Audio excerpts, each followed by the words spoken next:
grind. Get ready, folks. It's a new day. The channel where we talk about the real ideas that help people grow personally, professionally, and financially. We're your hosts, Loetscher and Thomas Sullivan.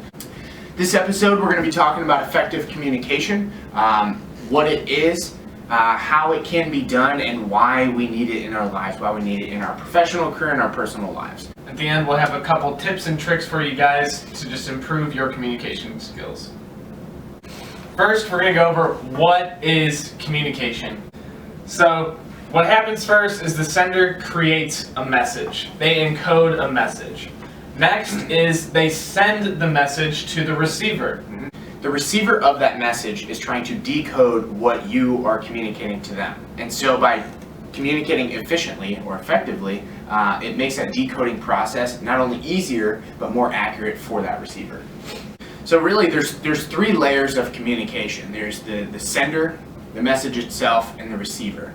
Now the sender has to correctly portray what they mean in trying to communicate. The message is what you're saying. So it's the meaning is what the sender is trying to convey. The message is what they're actually sending and what they're actually saying. The receiver is receiving what they hear and kind of how they interpret or decode that message. An effective communication is simply getting what you mean to the sender or to the receiver to what they hear. Accurately as well. So next we're going to go over the 5 steps of effective communication. Okay. The first one is body language. You want to pose yourself to look not only confident but ready to interact with that person and create a good conversation. The next one is tone and voice, and this one's kind of tricky. I have a lot of problems with it. I'm a soft speaker, so it takes a lot for me to talk louder. It feels like I'm yelling. I'm really not. But it's very important to try to mimic or match the person's tone of voice and speed of speech when you're talking with them. The third is word choice and phrasing. We've all heard the saying, it's not always what you say, it's how you say it. Sometimes it can be the exact words you're putting in a sentence, and there's a mathematical formula to figuring out the best word combination to build that sentence. But I'm a strong believer in the phrasing and just the way you say something. The fifth and final piece of effective communication is presentation skills. Being able to present a PowerPoint or an idea, whether it be to a group or just a single person, is an extremely strong and effective skill to have. So why do I believe it is important to effectively communicate? My reason would be, I say one thing, the receiver hears another thing, and if those aren't the same message, then I get frustrated, they get frustrated, misunderstandings and conflicts happen at work, school, and home.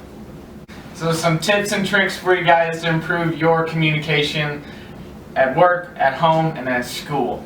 The first one is stress management in the moment, and this really comes in with active listening because it kind of involves reflecting and taking a step back so you don't let your emotions clog your brain. I think also allocating the correct nonverbal communication or body language. If it's a very high energy topic, you want to seem more active, more up, but if it's more serious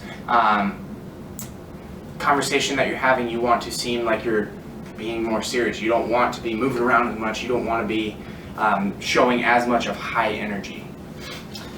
Next is be engaged in your active listening. So don't just take a step back to reflect, but also clarify their statements. Repeat what they said back to you so you have a better understanding of what the message was intended to say. Also, communicate with self-confidence. When you're speaking to someone, say it like you mean it, and they'll follow along and they will understand and most likely agree with you if you say it more confidently.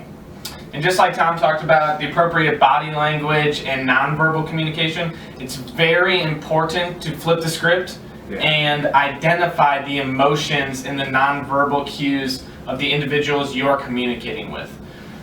That'll allow you to communicate more effectively to them by knowing how to convey your message and maybe how to tweak it as you're talking.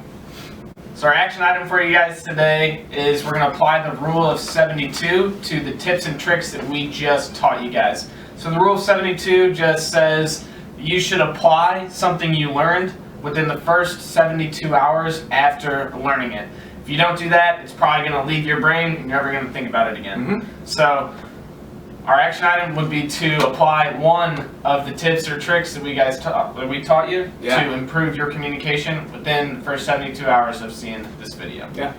Thanks for tuning in to Grind, the channel where we talk about the real ideas to help people grow personally, professionally, and financially. Again, your host, Thomas Sullivan. Sean Loetscher.